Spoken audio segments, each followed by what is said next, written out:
North Country soccer fans, and welcome to the George Brendler Field. It is a classic matchup tonight between the Eagles of Chazy taking on the Blue Bombers of Lake Placid. Hi everybody, I'm Joey Trombley along with Lee Barcomb, and tonight is a special night at the George Brendler Field. It may be a historic night, Joey. Tonight, the Chazy varsity boys soccer program goes for career win number 1,000. And in the 72-year career of the program, they've put together 999 wins. And tonight is their opportunity to win number 1,000 against the Lake Placid Blue Bomber team. Now, Lee, you've been covering games here since the inception of the George Brendler Field, and there's been some special moments on this field. I go back to I think it was like 2011, the year of Brandon Lauren. And if you remember that game, they were playing their rivals, the Elizabethtown Lewis Lions at the time, which are now the Beauport Valley Griffins. And it was a semifinal game in the section. It wasn't even a championship game. And it was the Griffins, at that time the Lions were up 1-0. And it was that to our left in front of the snack shack. With under 30 seconds, it was a set play from John Tregan, sending the ball into the net. It was Brandon Lauren off the top of his head into the far right corner. Chazy goes to overtime, wins that game, and they win another state championship that year. It was a surreal moment here in the George Brendler Field. And the other moment that comes to my mind, Nolan Ryan, the all-time leading goal scorer in New York State history from all levels. They were playing King, and he broke the record at the George Brendler Field. And that night, you could feel the electricity in the air, and you kind of got the feeling a little bit tonight because we have a decent crowd here. Yeah. And I know there's been a lot of promotion for this. Yeah, I did send out a press release to all the local agencies, be it news, print media, that sort of thing, hoping to get people to come. And we know we have Ken Drake here. He's been doing a live hit for Fox 44, so that's really exciting. These teams met earlier this season in Lake Placid. Chazy won 8-1.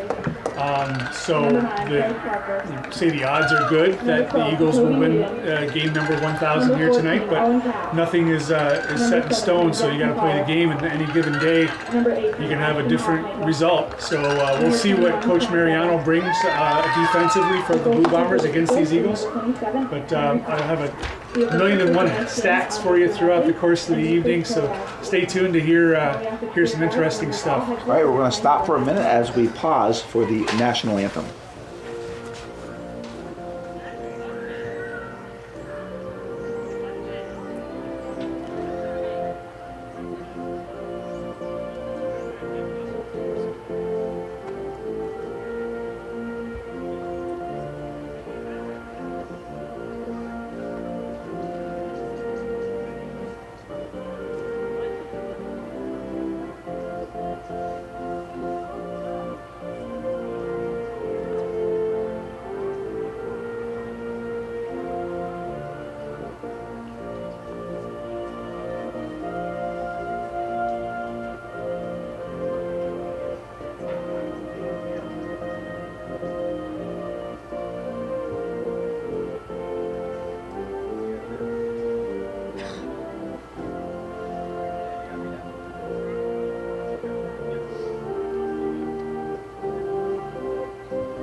Back from the Star Spangled Banner, and Lee, I don't know about you, but before every game it gives me goosebumps when I hear the Star Spangled Banner, and tonight it seems like a special meaning because of what's at stake here tonight for the program. But I look out and I see the flag over by the scoreboard. You got the cornfield, you got the corn stalks up there, you got the fans are coming in. It's a big night because you can just feel it in the air that something special is a possibility here in this program. And nothing could be more, nothing could be better for the Eagles than if they were to go out very quickly and put a goal in the back of the net. That'll take all the pressure off. They can relax and get into their game. You know these boys know about this, and you know that they're excited about it, and they have a chance to make history in such a storied program. So they're really excited to play tonight, and we'll see. Well, and Lee, hitting 1,000-win plateau in school history is not normal. No, it's the second time. It's the second time it will happen in New York State history. The only other school to have recorded 1,000 wins in their history is Section 11 Mattituck from Long Island, and they're currently sitting at 1,068 wins. That's as of yesterday. 219 losses and 48 ties at 819 winning percentage. And I'll give you the Eagles stats here once we get going, but the game just kicked off. Yep, the game just started. Chazy will be going from left to right. They're wearing their green uniforms. The Blue Bombers come in here from Lake Placid with their white uniforms. They're going from right to left. The play is on the far side in the defensive end of Chazy right now, but the ball goes onto the feet of number 5, McLennan. He sends the ball on to Rovers. Rovers working his way down to the far sideline, working his way to the 18. Rovers gets a shot off, and that goes, scores! It was Dupree. It was number 7, wasn't it? No, it was 8. It was Dupree. So it goes to Dupree, and literally 30 seconds in, Landon Dupree takes a hard shot, and the goalie comes out, Preston, and went right through his hands. You can almost count the rotations that he has across the goal line. Yeah, there's not some nerves there for the goalkeeper, Oren Preston, sophomore, and these kids know too. They know what's going on tonight, like Placid does. So 30 seconds in, Landon Dupree scores a goal that should have been saved. Puts the Eagles up 1-0. The assist will go to Zeke McLennan. The official stated no assist, but Zeke passed the ball to Landon, who shot it past the goalkeeper. And so 30 seconds into the game, Chazy takes the lead. Ball goes off of McLennan. He knocks it down with his chest, trying to find Parker. Ball's at midfield. It's picked up by Wiley. Caleb Wiley, one of the captains for Lake Placid, has it taken away by Parker. Parker into the offensive zone, trying to work his way down. A little collision. And the whistle goes against Price Parker. It was a collision, but Price is an aggressive player, and a lot of those calls go against them. Yeah, he was carrying the ball, and it looked as though he may have dropped his shoulder a bit, and that may be the hockey player in him. But, it was nothing malicious there, just a foul, and so Lake Placid takes the direct kick. And the ball is in play. It lands into the defensive end of Chazy. The ball is back defensively, and it is McAuliffe on the outside of his foot. He's trying to get the ball onto the feet of Dupree. Dupree pushes it to the middle of the field. There's a battle for the ball between Whedon and Wiley. Whedon wins that battle. He pushes it back to Aiden Howell. Howell goes to the far side. He finds Parker. Parker now sends it up to McLennan. McLennan cuts it to the middle of the field. He's in the defensive end. He switches fields, comes to the near side to find McAuliffe. McAuliffe now sends it toward the net. He tried to lead Dupree, but too far ahead of him, and it goes into the hands of Preston. Yeah, the ball just twisted away from Landon Dupree. He split, Jack McCall split the defenders with a nice diagonal one-touch pass, but didn't get the right touch on it, and it twisted to the goalkeeper. So Cat on the defensive end gets it right to the far side in front of the bench. It goes on to the feet of Price Parker, but they're going from left to right. Parker working his way down. He now stops. He is defended. He now sends it toward the net, and it goes right into the gut of Oren Preston, the sophomore, and he'll take his time working to the 18. Preston has been busy this year. He's got 4 shutouts on the season, so that's nice. He didn't play the last game. They won the last game, and that shutout went to Sean McCauley, who filled in for him. I'm not sure the circumstances behind that, but that was a 0-0 tie, I believe, with Boquet Valley. So the ball is controlled by the Eagles. McAuliffe sends a through ball, gets past Dupree, coming off the line is Preston. He'll work his way to the 18. We talk about the press that you reached out to. Let's not forget, on camera, we have Max Barcomb on the camera. And he's filming not only for your YouTube channel, but this game will be going to Hometown Cable also. Yes, Hometown Cable will have this on their channel as well. And as that lead pass goes off McLennan's foot into Preston's hands. So yeah, we wanted to certainly be here to chronicle. Calvin had a pre-existing commitment, so he couldn't obviously be here, but he did ask if he could have the broadcast, and I said absolutely, 100%. We're happy to share it with you. And we got a good crowd here tonight, for this potentially momentous night for the Eagles. Ball's at midfield. It's picked up by Dupree. Dupree now sends a through ball. He's trying to get Rovers. He's trying to split the defense. Rovers gets a foot off it, and he scores. Rovers goes to the far post. Trying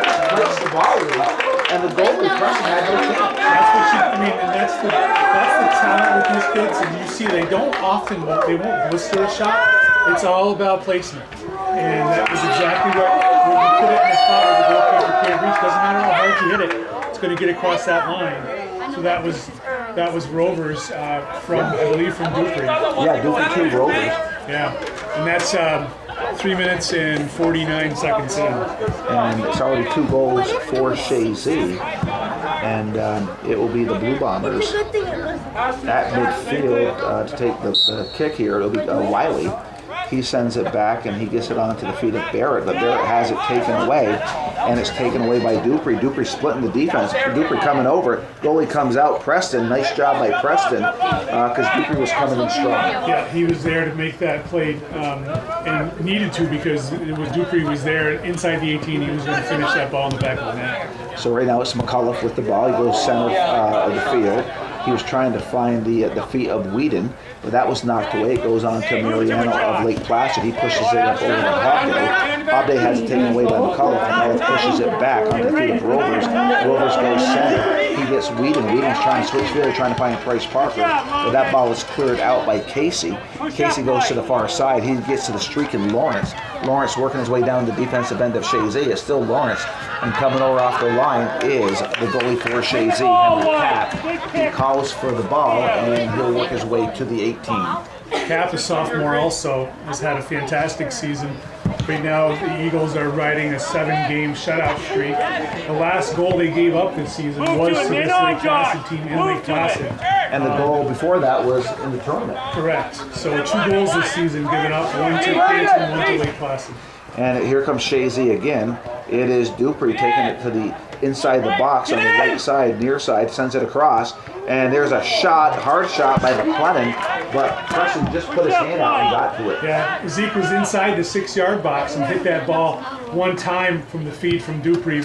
Goalkeeper had his hand down, blocked it, and then picked it up. So point blank save for Preston. Nice play by the sophomore. Ball at midfield, controlled by the Eagles. It is Devins Jr. Gets it on to Rovers. Rovers pushes back to the defensive end. He finds Hoffnagel. Hoffnagel to McAuliffe. McAuliffe makes a nice play, working his way down the near sideline. It's McAuliffe still with the ball. He looks to serve. He sends it across, and it goes just past Dupree into the hands of Oren Preston. And he'll work his way to the 18. Deflected the ball there, and that took it off the path that Dupree was headed. And otherwise, it may have been an opportunity for Raymond Dupree to score his second of the match. And if you're just joining us, it's Chazy 2, Lake Placid 0, and Chazy's both their goals. First goal came within 30 seconds. Second goal came about 2 minutes later. Ball is sent down into the defensive end of the Blue Bombers, but quickly it's cleared toward midfield. And at midfield, it is controlled by Devins. Devins Jr. with the ball comes to the near side, right in front of us, to McAuliffe. McAuliffe has some time. He will now serve the ball inside the box. It goes off the defense. Hustling for the ball for Chazy is Rovers, as well as Foley of Lake Placid. The ball comes across inside the box on the weak side. Parker trying to rush to the ball, but there is Casey. Parker takes it from Casey. And there's a foul on the Blue Bombers. So the Chazy Eagles have a nice opportunity here, Lee. It's about a half a corner kick. Basically, yeah, just outside the 18. What happened there was the Lake Placid defender got beat by Parker, and he grabbed Parker's jersey, which in some cases could yield a yellow card. The official decided not to do that, but here's Dupree lining up for this short corner kick, if you will. And here goes Dupree now. Sends it to the box. The ball's knocked back out, and we have a whistle. Offside. He's caught, the goalkeeper was on the line, so I'm not sure how that's offside. The Or referee was, foul, just he was maybe. right on the, he was right there. So And so it's going to be a kind of like, it's not a goal kick, but it's where you would take a goal kick. It's had to be a foul on the Eagles. Ball is at midfield, and it's controlled by the Blue Bombers. Ball is up in the air right at midfield. That goes off of the Blue Bomber, and that was off of number 8, Barrett. And now it's controlled by Chazy Parker. Parker over to McLennan. Or that would actually be, that Kane Lubumbar? No, it is McLennan. So the ball goes back toward midfield, taken away by Whedon. Whedon sends a through ball to Dupree. Dupree splitting the defense. He's at the 18. It's Dupree left-footed, trying to get a shot off. And that goes on the outside of his foot was McLennan. Dupree got a nice shot off. Good save by Preston. But on the weak side, McLennan's where he should have been, outside his foot. and it's now 3-0. Yeah, McClendon picked up the rebound, finished that in the back of the net. No question on that. It's 7 minutes and 49 seconds in. Eagles with a 3-0 lead now. And we aren't even hit the 8-minute mark yet, Lee. No. No. So Dupree, a goal and 2 assists. He's factored in all 3 goals. I'll mention that Jack Rover scored the 2nd goal. It's his first goal of the season. Nice. Okay. So here come the Blue Bombers, and the long kick sending the defensive back for Chazy, but it's Hofnagel. He recovers, sends it toward midfield. McClendon trying to get to it, but it's cleared forward by Harris, Theo Harris. And the ball is knocked to the outside. It's picked up by Parker. Parker of Chazy will now chip it forward. He's trying to find McClendon down the far side. McClendon keeps it in play, loses it, and it's controlled by the Blue Bombers. It's Wiley. Wiley goes to the outside. The ball is heeled back by Lawrence, and it is Devins Jr. takes the ball away. He has it knocked away from Wiley. Now it's sent back to the defensive end of Chazy. Back there is the sweeper Cap, and Cap just clears it off to the far sideline in front of the snack shack. Throwing far side, right to left are the Blue Bombers. And checking in for the Blue Bombers is who? Number 18, Liam Gotham. The sophomore. They've only got 3 substitutes on their bench tonight. And I was going to say, Kenny Lawrence is using his speed on that far side. It's going to give Eagles a little bit of trouble over there if they're not careful. So it is far side, Chazy leading 3-0 if you're just joining us. They've been total domination in the first 8 minutes. They already have 8 shots on net. Ball's at midfield. McClendon is trying to split the defense. It's McClendon. It's a foot race. McClendon trying to take it away. Nice play by Preston. And if McClendon would have gotten that by Preston, it would have been 4-0. Good play by the sophomore goalie. Yeah, he made a nice regular tackle on the ball. Took the ball off the foot of McClendon. Otherwise, he was out beyond the 18-yard box, and that would have been number 4. So ball's on the near side. Throw-in comes in from Wheaton. It goes off of the head of McCullough. And that ball is cleared out by Foley of Lake Placid. So Chazy will take a throw, and they're going from left to right. They're in front of their own bench. And it's going to be Hofnagel. He sends the ball in, bounces up over to Dupree. Goes over Dupree's head, goes onto the feet of Harris. Harris has it knocked away. And now Rovers with the ball, has it knocked away, goes onto the feet of McCauley of Lake Placid.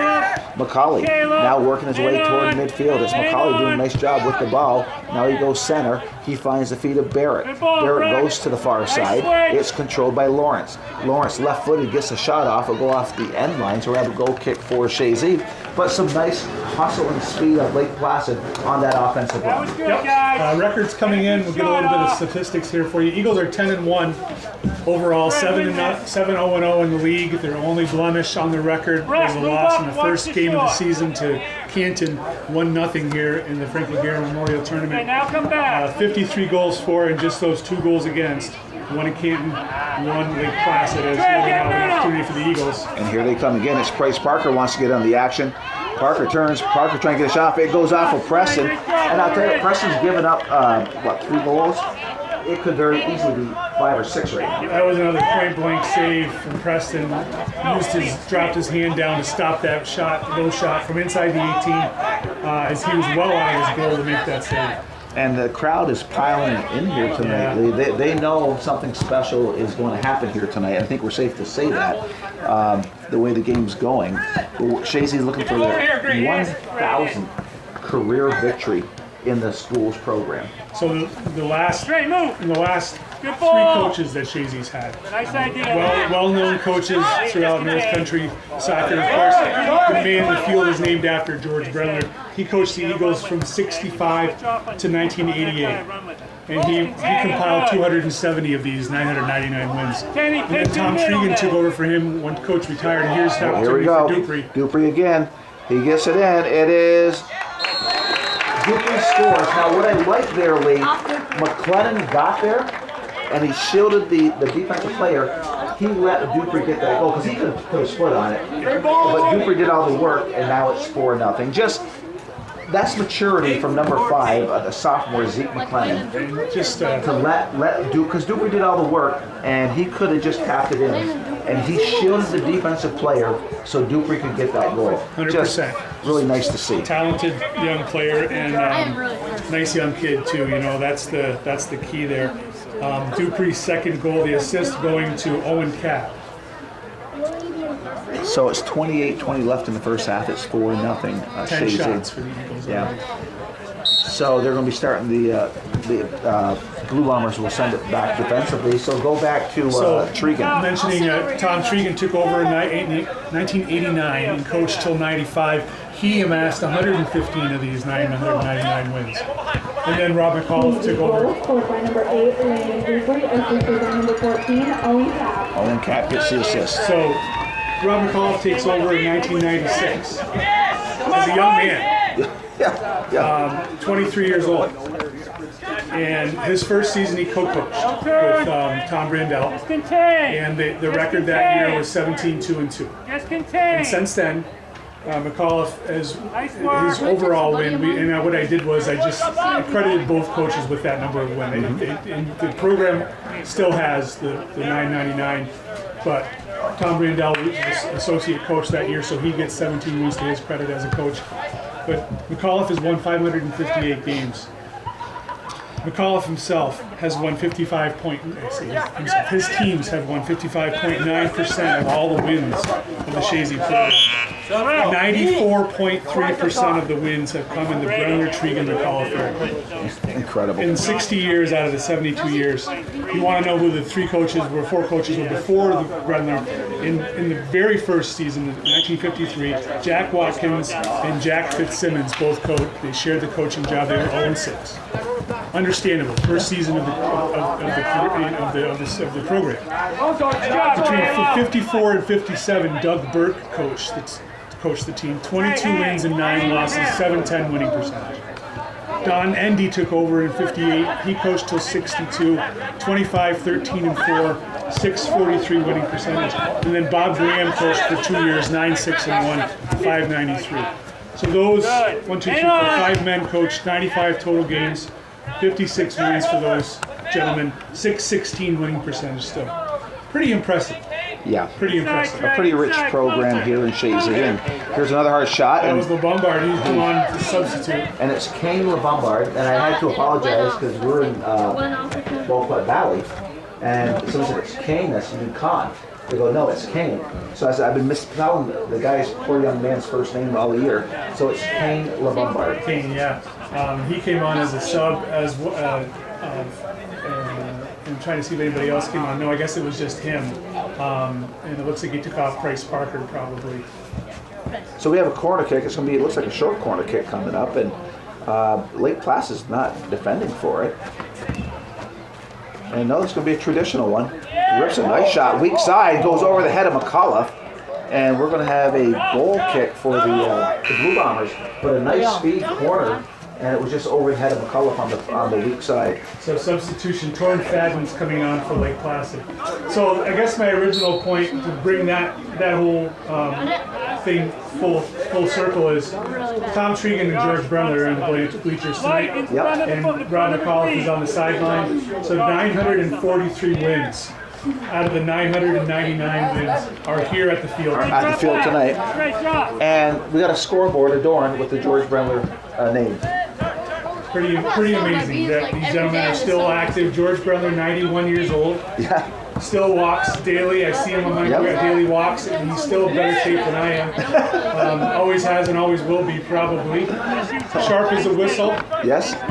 Here's an opportunity for the Eagles again. Here's Dupree. He's going weak side, and the ball's headed up. And nice play. Preston went up, but McAuliffe came in, got his head on it. It was close. And Preston comes up with the ball. And if you're just joining us, we have 24-20 left in the first half. Chazy leading 4-0. And they've outshot the Blue Bombers 11-1, and they lead in the corner kick category 1-0. Ball is in at midfield now. It's picked up by McCauley of Lake Placid. He's working his way down, taken away from behind by Rovers. He gives the ball up over to Whedon. Whedon goes far side. He finds Kane LeBombard. He sends the ball forward. It goes off the head of the Blue Bomber to midfield, and it goes all the way back into the feet of Cap. Cap comes to the near side. He finds Hofnagel. Hofnagel on the ground. One times it to McAuliffe. McAuliffe quickly hands it up over to Whedon, middle of the field. Whedon will now move forward. It's Whedon being defended by Wiley. He now goes far side. He finds LeBombard. LeBombard with the ball now chips it toward the net. That ball is headed down by Rovers, and a nice save by the goalie Preston. That young man has been busy this game. What a beautiful service there by Kane LeBombard right onto the head of Jack Rovers. He played it perfect. Head to the ground, and a nice save by Preston. So far side, and Preston, Warren Preston is a great spot for these blue lines. He's only a sophomore, and he's even though it's 4-0, he's been very impressive in net here. He's been credited on the scoreboard at least with 8 saves, and I think that's fair early on here in the first quarter of the game. Yeah, we're at 22:51. Far side throwing for the Eagles, it's Dupree. He sends the ball down the speed of Parker, but he's defended well by Mather. Mather and Parker. Parker still with the ball, goes to the top of the key, or top of the 18, but has it knocked away. And going down, it looked like it was number 5, McCulley. And McCulley's got some speed and foot skills out there for the Blue Bombers. Number 5, the sophomore. Yeah, he's second leading scorer this year for the squad. 4 goals and 2 assists. He's a sophomore as well. A very young team here. One thing that I noticed is their leading scorer is not playing tonight. Samir DiMuccio is not dressed, so perhaps an injury or something else. But here's an opportunity again for the Eagles. There's Whedon inside the 18, loses possession. Still regains it now. What a nice little move. Frees himself in the middle. Parker whiffs on it. Bouncing around. Bombard now, shot towards the goal, but it's going to go wide. Oh, Parker would have that one back. He was right there. Oh, yeah. Ken Drake shaking his head. He had the camera and wanted to get a goal on that. Have you got any goals tonight, Ken? I've gotten 2. 2 of the 4. The first 2 scored on air. Oh, wonderful. First Was it 2. live? Yeah. Nice. Ken was live on Fox 44, Local 44, and he got it on live. That has to be exciting, Ken. Yeah, but it's not framed up as well. That's true. Yeah, it was from way behind, but it's still nice. Yeah. Nice. It's always nice to have Ken Drake here at the George Brendler Field. Great fan of Chazy soccer, men and women's program. He's always here. We'd like to see that. Jackson Hayes checked in as a substitute on that last stoppage for Lake Placid. So the ball is just outside the 18 of the Blue Bombers, and it's controlled by the Eagles. It will be Dupree. Pushes it back onto the feet of Rovers. Rovers back to Dupree. Dupree will push it to the near sideline. He'll get Hoffnagel's up defensively. So Hoffnagel working his way to the end line. Is Hoffnagel trying to get by Harris. Ball is now shot up. Heads up into the air, now headed toward the net. And that bounces into the hands of Preston. And he'll work his way to the 18. One of the things that I'm really impressed with this Chazy squad, it may be a little home cooking, but I think they're the favorite for the state championship this year. And is the number of players that are so well-rounded with both feet. Yeah. And that's a testament to their skill and their work at it. Well, it's no secret. They've been talking about these groups of players since they were 5 years old, right? This is a special group of kids. Yeah, and last year they made it to the Final Four. Came up short, a game we felt they should have won in the semis. No guarantee in the finals.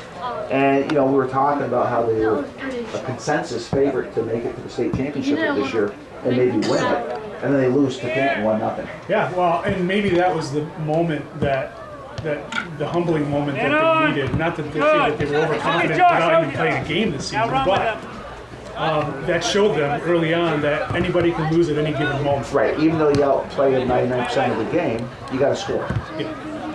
And that's all I'm sure have done that since then. Yeah, they have. Well, 50-something goals. Now we'll add 4 more to it. Yeah. 57 goals.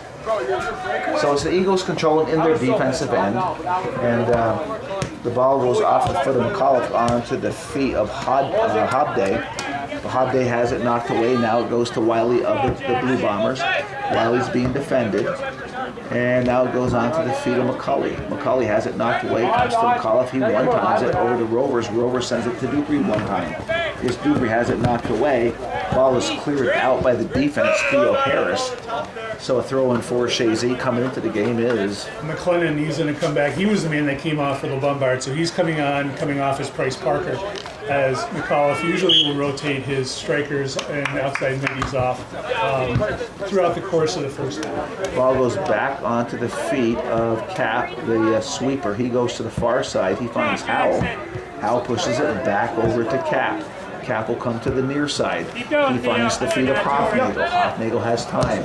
He will now send the ball forward. Goes over the head of Dupree toward the midfield, picked up by Rovers.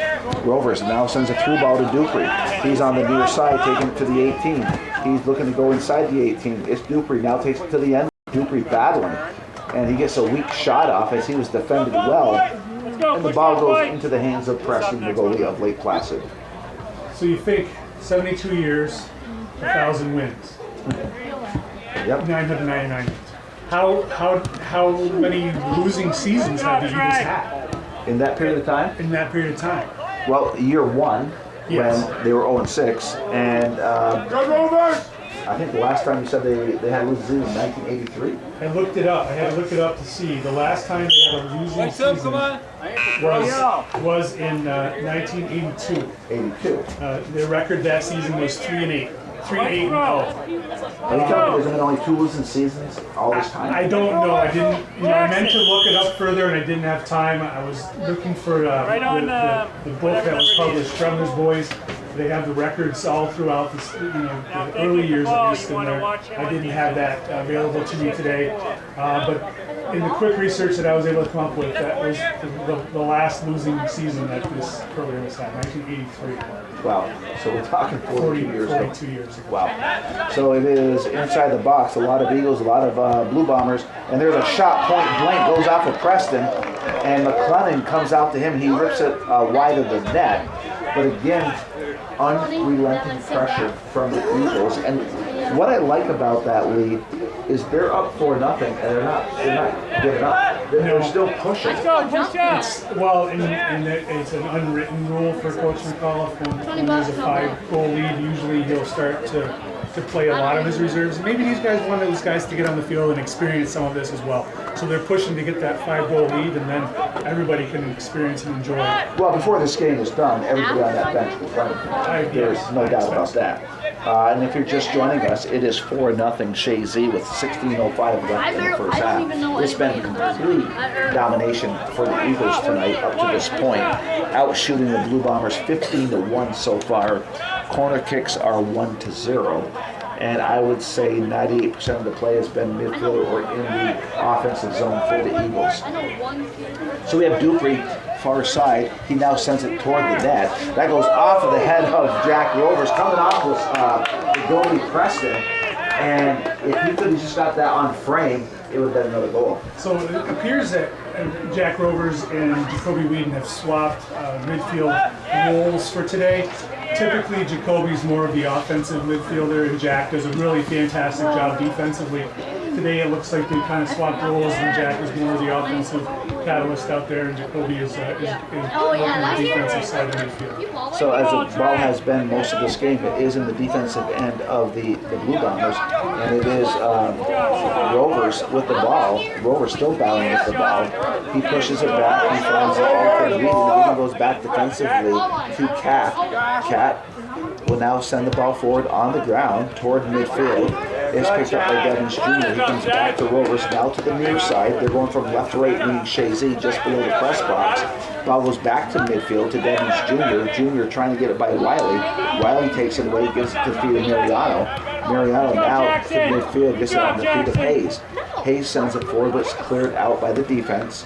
Back into the offensive zone for Chazy, but quickly it goes back to the defensive end of Chazy. It's Howell.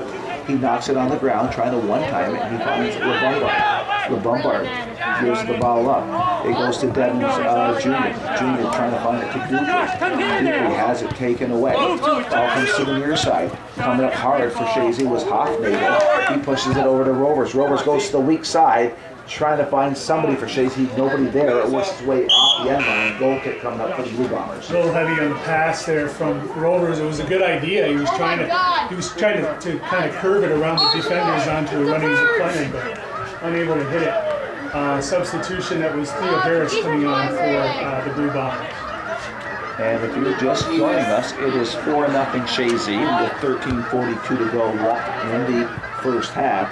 Again, controlled by the Eagles up to this point. Ball at just shy of midfield. Ball's knocked down by Whedon. Picked up by the Blue Bombers. They're trying to clear it into the offensive zone. They do. Howell keeps it in play. And it now is cleared out on the far side. Is that number... Who was that on the far side? 14. That was Cap. So Cap knocks the ball forward. Chazy trying to control it. Picked up by the Blue Bombers. Onto the feet of Mariano. Mariano sends the ball forward, trying to find Lawrence. But that ball's taken away by Whedon. Whedon now goes to the near side. And hustling for the ball is number 8 for Chazy is Dupree. Dupree hustling, has it knocked away. Ball's pushed back. McAuliffe now gives the ball over to Dupree, and that's cleared out. So again, some really good work by Dupree tonight, throwing for the Eagles far side. I'm sorry, near side, close to the goal or the corner post.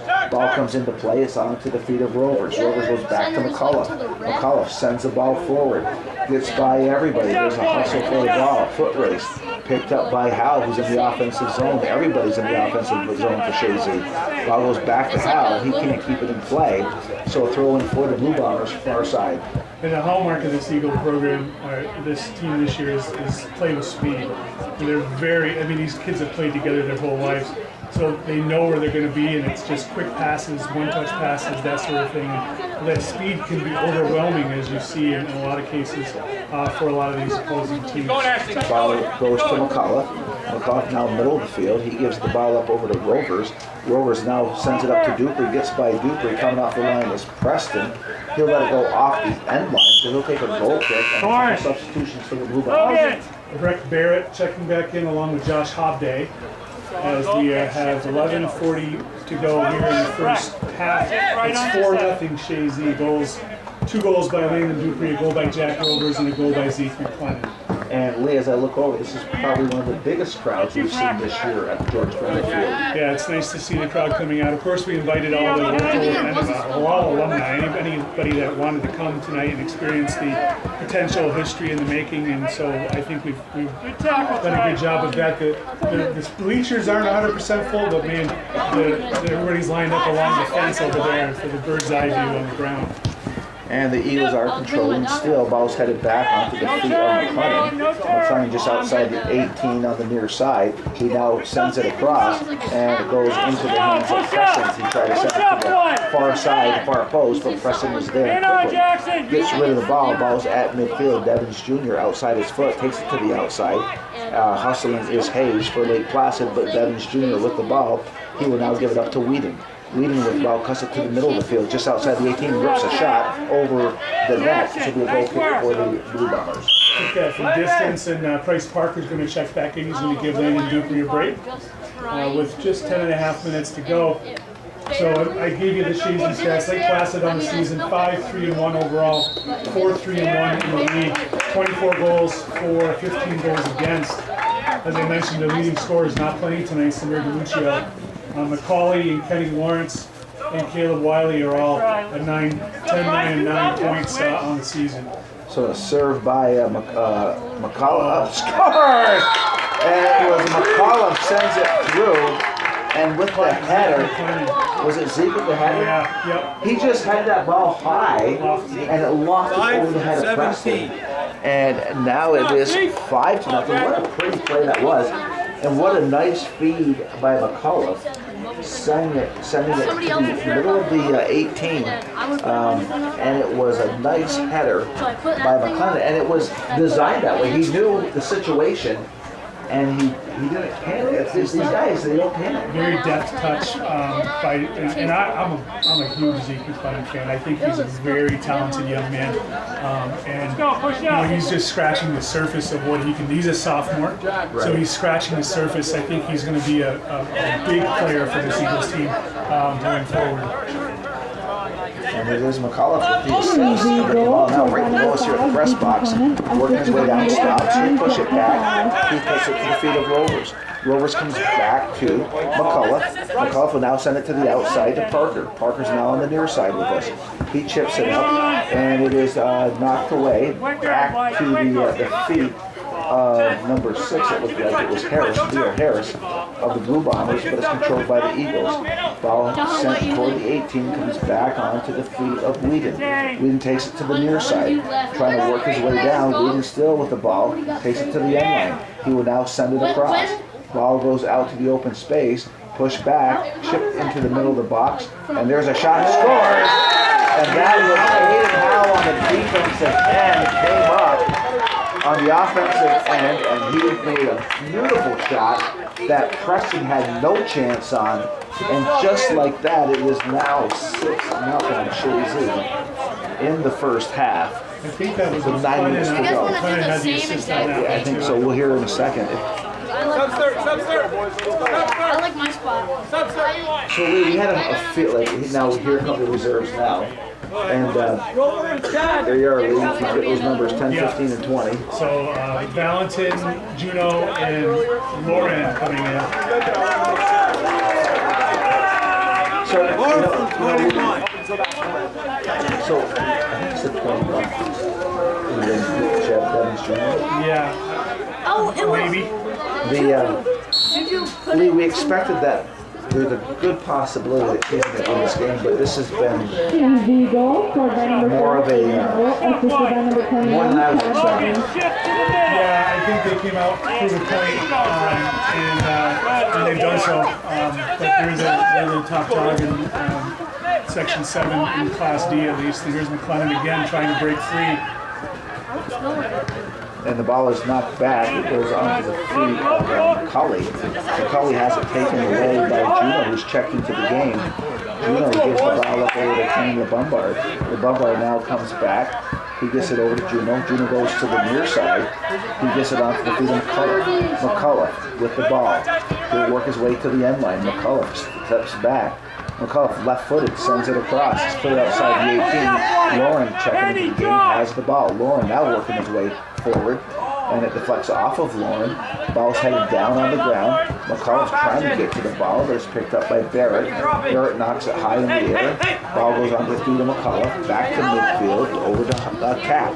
Cap sends it forward, far side, trying to get the weak side. Hustling is LeBombard, King LeBombard. He has the ball, he pushes it back. There's a hard shot, just wider than that, and that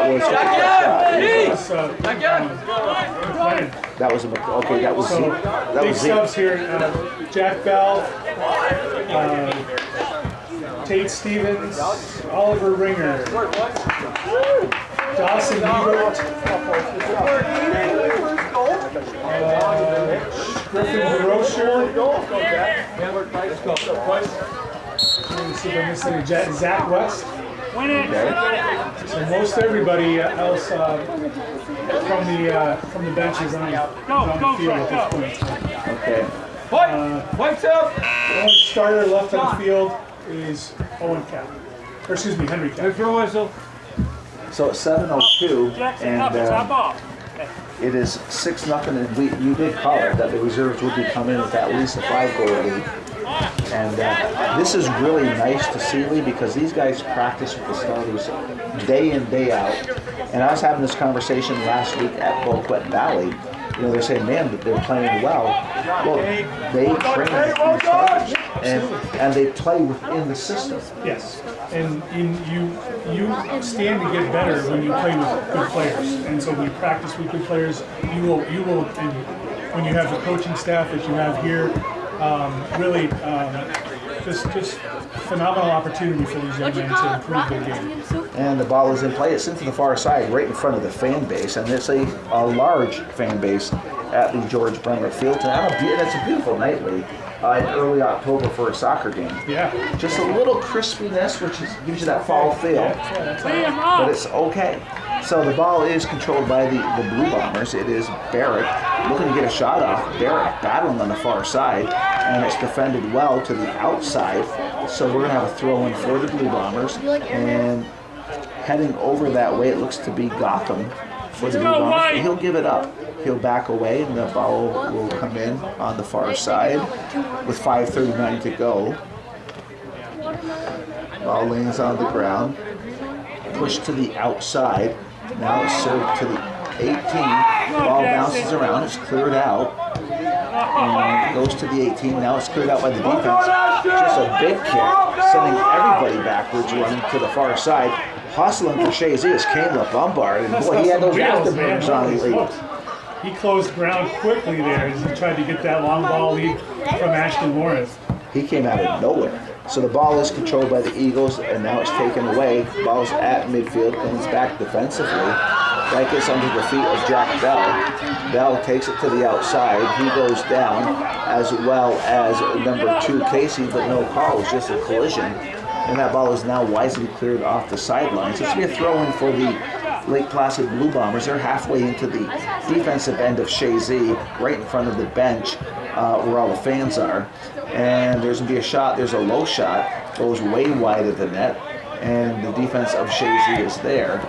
The ball is cleared forward. They were trying to find Zach West, but the ball is now kicked up high in the air by number 6, Bell.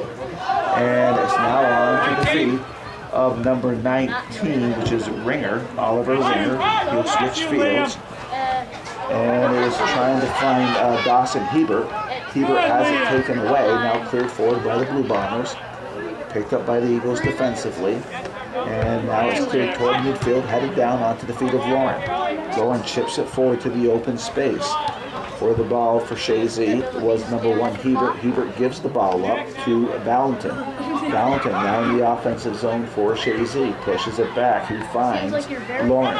Lauren will now turn, going to the far sideline. And that ball is knocked off of Lauren, so a throw-in for the Lake Placid Blue Bombers far side. 6:35 to go here in the first half, and it's 6-0 Chazy.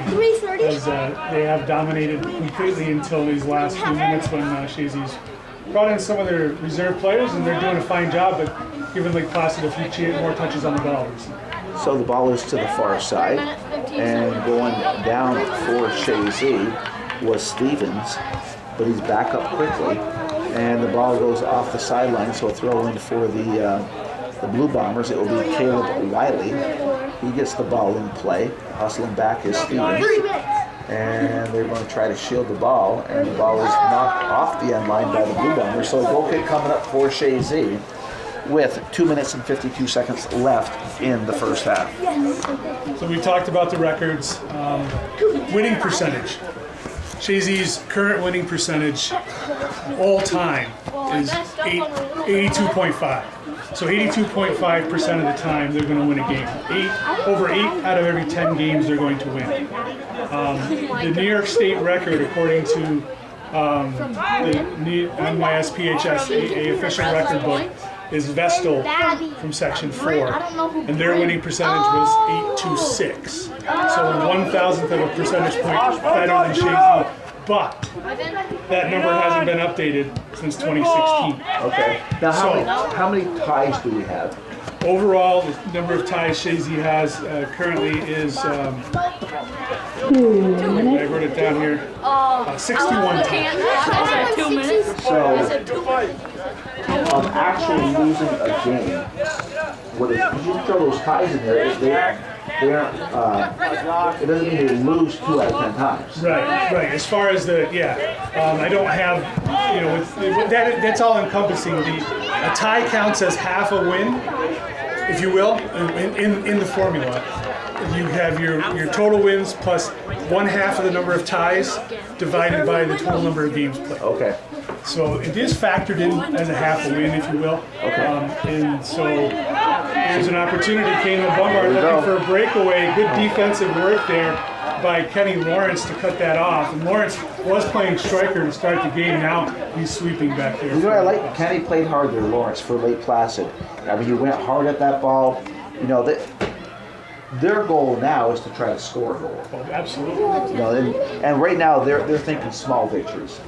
And that's what they do. Sometimes you'll break it down into short periods of time. Let's win this next 5 minutes. Let's win this next 10 minutes, and that's what they probably is going to be their best avenue at this point in time. Let's hold them scoreless. So we have 40 seconds left in the first half, and Chazy is leading 6-0, and down in Lake Placid it was like 4 or 5-0 at halftime there, and this is a bigger field than Lake Placid's field. So it is Lauren with the ball. He gets it over to Hebert. Hebert pushes it back, but it's picked up by the Blue Bombers. And now it's the Eagles. It's Juno. Juno trying to get something going with 16 seconds. Juno working his way down. He's being defended well. It's Juno pushes it off. Now keeps it on the ground. Eagles are trying to get one last shot up.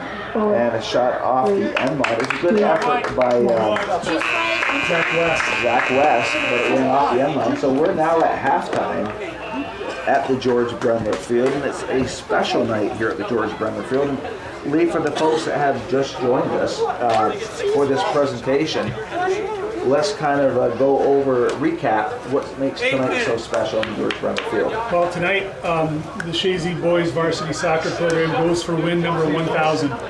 And the program was started in 1953, and so it's been in existence for 72 years. The only other New York State school to have won 1,000 games in their program history is Mattituck out of Section 11, Long Island.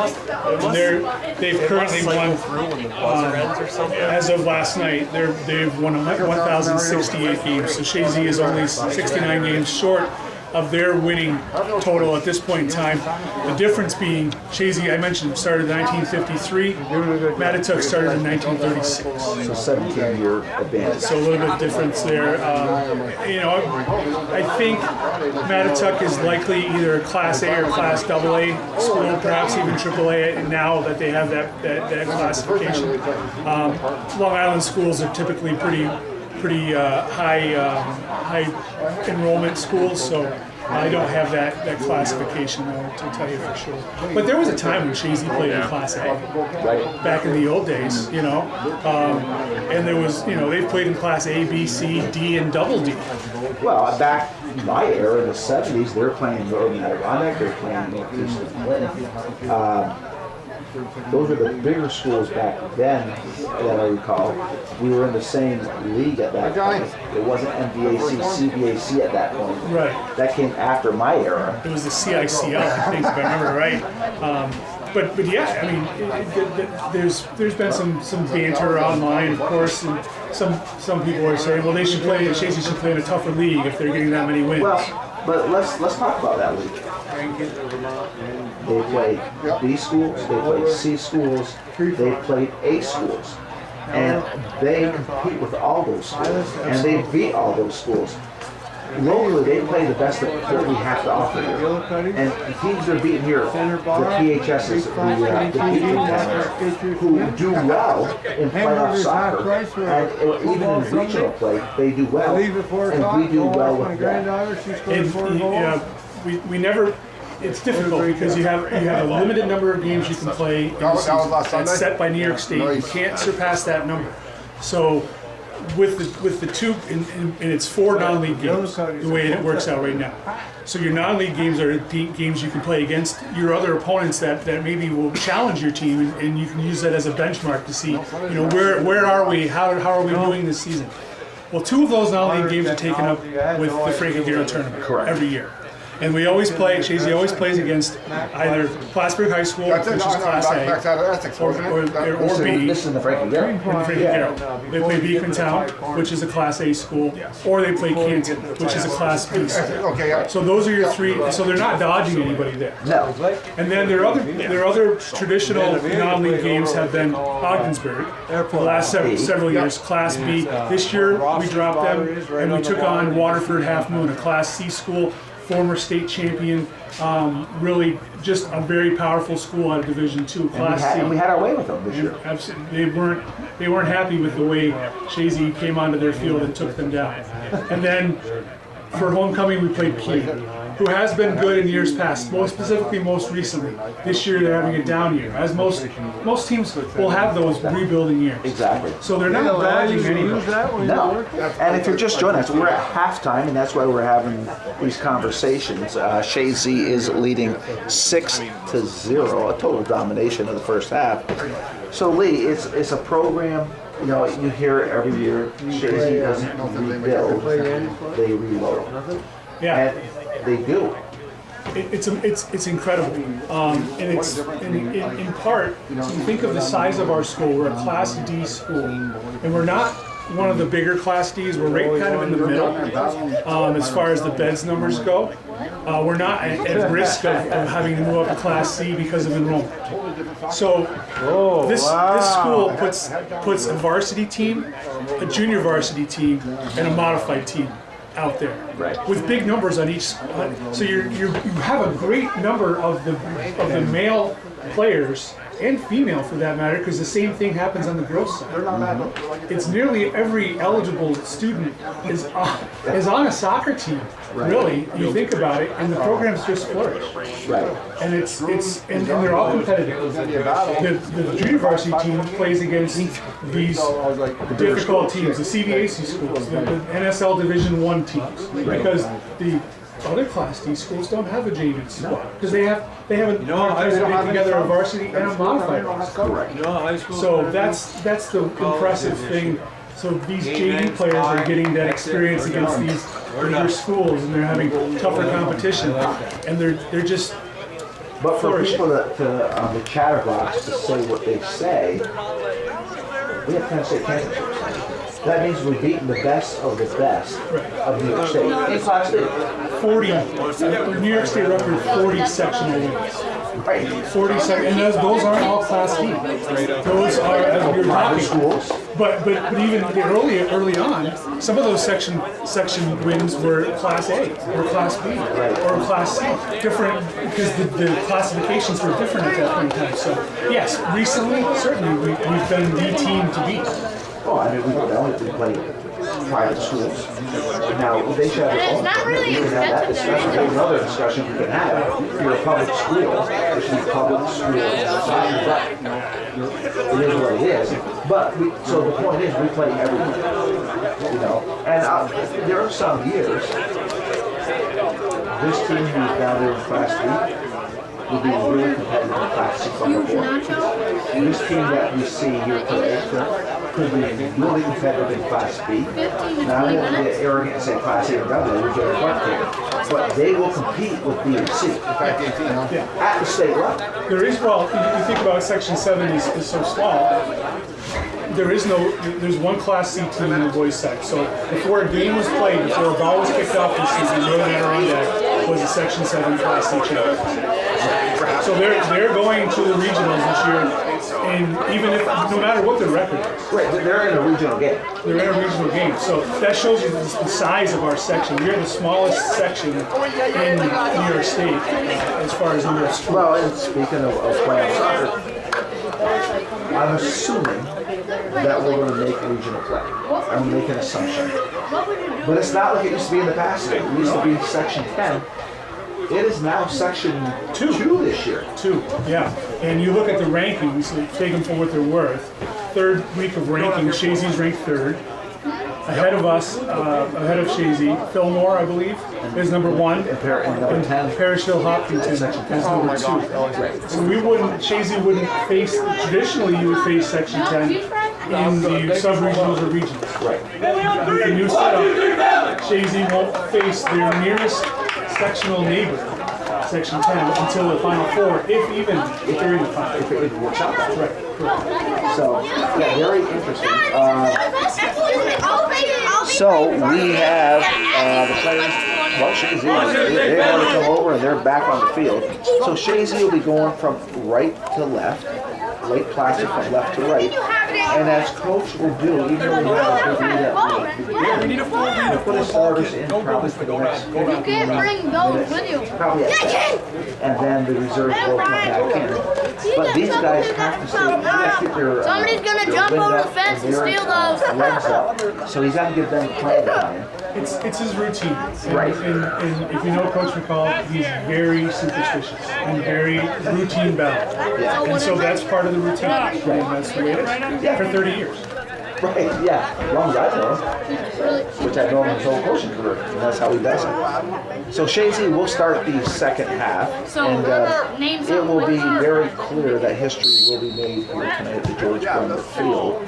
It will just take us going through the motions of the next 40 minutes, and Chazy will win their 1,000th program game in this program history. And we have a good group here tonight, a good crowd tonight to witness this. We have our listeners on the app, which Lee, thank you for getting us going. And we have Max for Hometown Cable and their own YouTube channel, which you can watch this game probably tomorrow once Calvin and Lee upload everything. Are you friends with them? So this Emma was working there? victory tonight is being captured live. It'll be captured on film, and it will be definitely in the archives of the Chazy history. And probably the most special thing about it is that we have coaches, the last 3 coaches of the Chazy program are in attendance. And so we have coaches who have coached 943 victories out of the 999 victories In-house tonight. Here at the field tonight. So right now the ball is in play.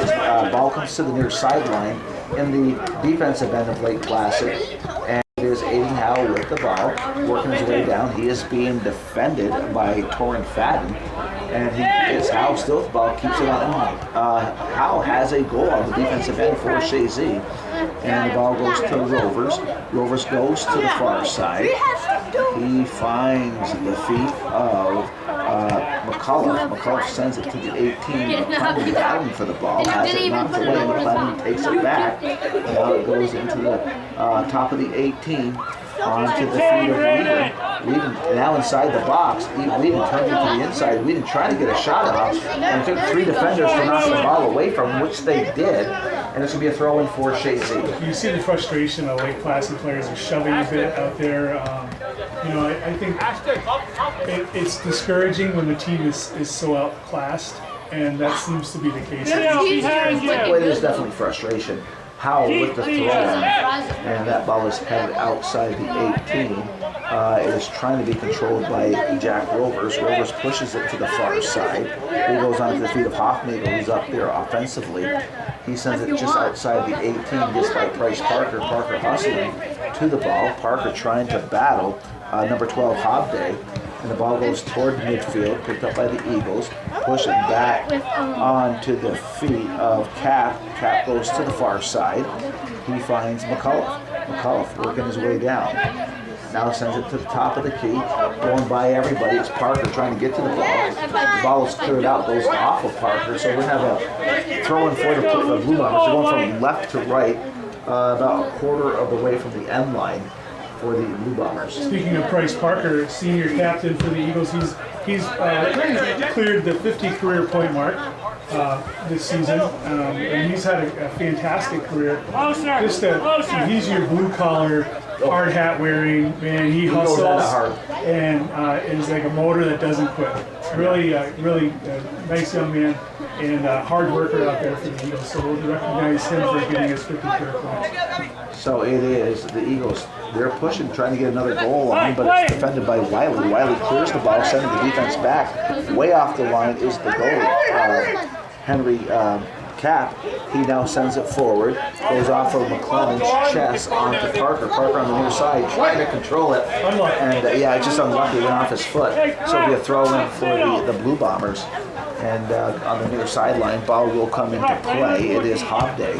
Hobday gets the ball into play. It's taken by the Eagles. Outside the field, it is Whedon over to Rovers. Rovers, and we say that connection a lot during the course of a game lead. Whedon, Rovers, Dupree. And it is at midfield, and it is controlled by, I would say, Macaulay, probably one of the better players for Lake Placid, for sure. Brayden, push up. And Macaulay he'll be an all-star this year for the Blue Bombers. Their numbers are down. Their enrollment is down. The Adirondack schools, all their enrollments are down. Lake Placid has been a Class C school traditionally. This year they're Class D. Last year they were Class B. So it's just one of those things. It's the way that the cyclical nature of enrollments. So 35 minutes left, Lee, before history is made on the George Brenner field, and it will be another special moment. She's not even that tall.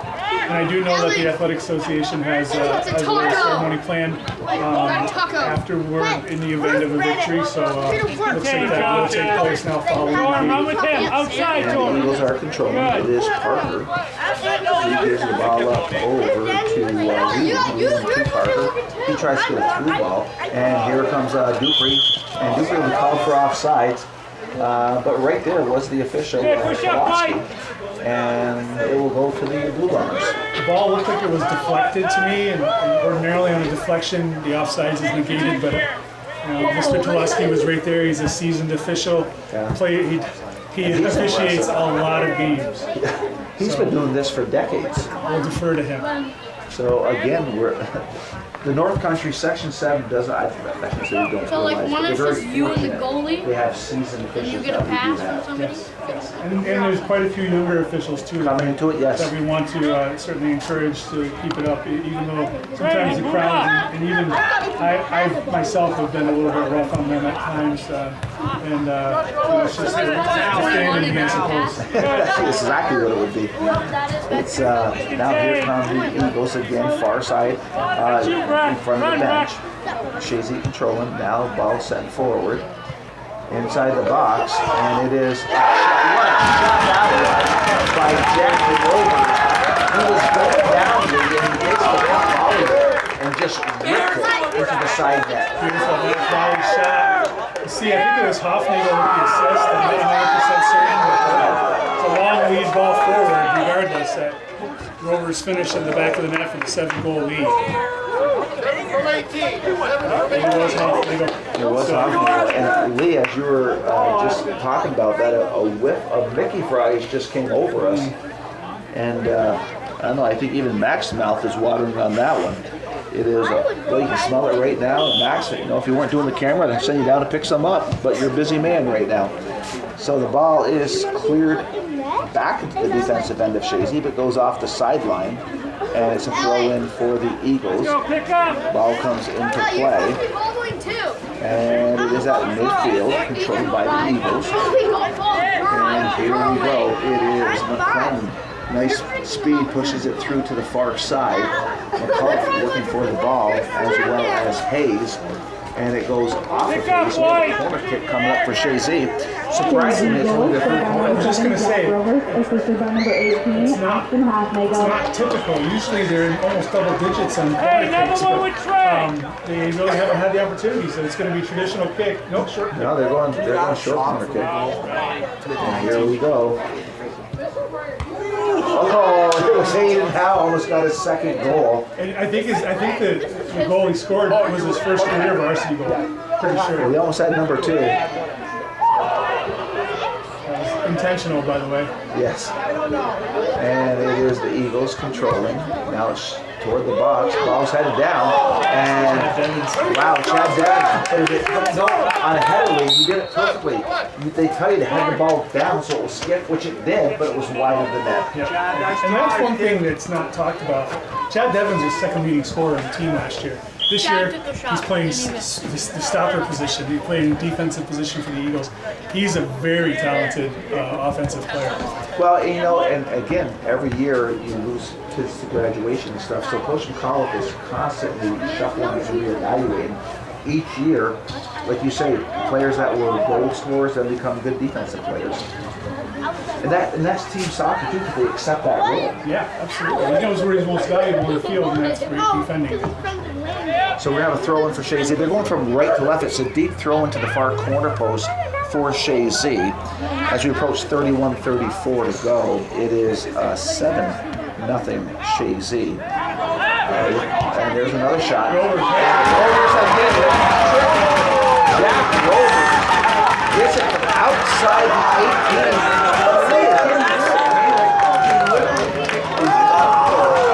It was just perfectly placed.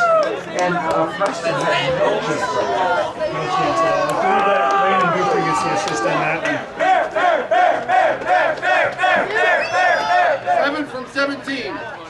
7 from 17. All right, so it was McCullough gets the assist, and it was Rovers with the goal.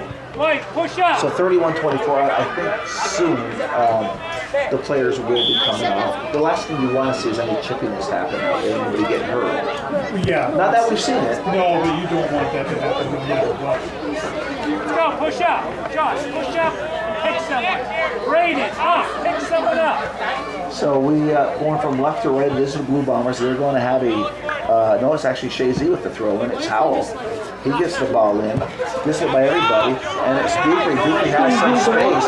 Dupree is taking it in. It is Dupree going to the 18. Dupree gets by everybody. Dupree scores! What a play by Landon Dupree on a throw-in from Aiden Howe. Went over the defense. This was right in front of us, Lee. Dupree got the ball at midfield, took it down that space. The defense was collapsing. He pushed through the defense, got within the 18. Preston came out, and he just calmly get by him. It's the confidence. It's understanding that you don't have to kick the ball as hard as you can. Jury out there. 100% for a junior. By himself. He's a 100 point man. He was 115 coming into this. I think 115 coming into this game. He'll go down as one of the more talented Chazy players ever. No doubt about it. So throw for Chazy. So we got 30 minutes left before the inevitable. You're saying unassisted. I'm going to give Oh, you had 8 Howe throw in. Yeah. Howe threw it in. You know. It may not count in the record book. He's getting that boy from us. Run with it now, Josh. Good. Mr. Joey Trombley. So it is Pat, the sweeper, switches fields far side. It's in the defensive end of Chazy. They're moving the ball. Ball comes in and gets by McLennan. Beaker's right there trying to get it, but it's cleared out. And it is again the Eagles. It's Rovers gives it up over to Whedon. Whedon grips a shot wide. And these boys out here are very, very selfish. And for Lake Placid, I mean, they're out there, but every time the ball comes out, it's on the Eagles' foot. And it's just, I mean, the Lake Placid's playing hard. I want to be very clear to people listening to this. They're playing very hard. They're doing the best they can. But Chazy had a lot to play for tonight, and they stepped up to that challenge. And if you've played soccer, it's exhausting to be constantly defending. And these guys have 3 subs on the bench, and they've been constantly defending. Yeah, that'd be like a football team hitting defense out there all the time, right? It's so we're under 30 minutes. The shots on net are 20-1. Corner kicks are only 2-0. Yeah. Which is not normal. Which means they're scoring. Yes. And here we go again. Rovers looking for goal number 4. Oh, he misses it. Totally live. Wow. What a nice play. He's having a night to remember. Well, yeah, he's coming in, no goals, but 6 assists. And like I said, he's been a defensive catalyst out there for the Eagles in the center of the field. He's tasked with marking the best midfielder for the opposing team. Tonight they switched roles. Is he like Schlitzer once for the Yankees? Yeah, maybe. He's having the game Schlitzer had pitching for the Yankees last night. Here's a good thing. Here's a nice little thing. Mason Factor's going to be coming in. He's been out with a knee injury for a good majority, and he had a great start to the season. He had a great start. And so it's nice to see him come back out there in the field. So just so people see behind us, Coach Collins has taken everybody off that field, and it will be all reserves after this. And that's nice to see. They're going to see about 30 minutes of playing time later. Yeah, and that's good. That's invaluable for these guys. Oh my God. Get out there and feel as though you've contributed, and they will contribute. Certainly. Right. And if you're just joining us, it has been Chazy all the way tonight. They're up 9-0, and we're ready to have a wholesale change of players because Coach McCauley has taken every starter off, and we have 10 players coming in, 10 reserves for Chazy. And I'll tell you, when the reserves are out there, they're playing the system, and they do it quite well. What they do is Preston picked up another opportunity there as a one-time shot from Dupree. Close in, and he punts the ball away to midfield, but again, it's Chazy getting to the ball first. And it is Chazy still with the ball. Here it is Whedon. He'll now send the ball forward to the far side, trying to find McLennan. McLennan hustling. And it's the hustle of Chazy. These kids don't tire. No, they are supremely conditioned. And it is now cleared off the sideline. And here we go, Lee. And we'll just call the names, I guess. Yeah, Dawson Hebert, Mason Facto, Jack Bell, Lucas Valentin, Griffin DeRocher, Josh Juno, Oliver Ringer, Ashton Lord, Tate Stevens, Zach West. So what a performance by the starters tonight. Just incredible. Scoring 9 goals.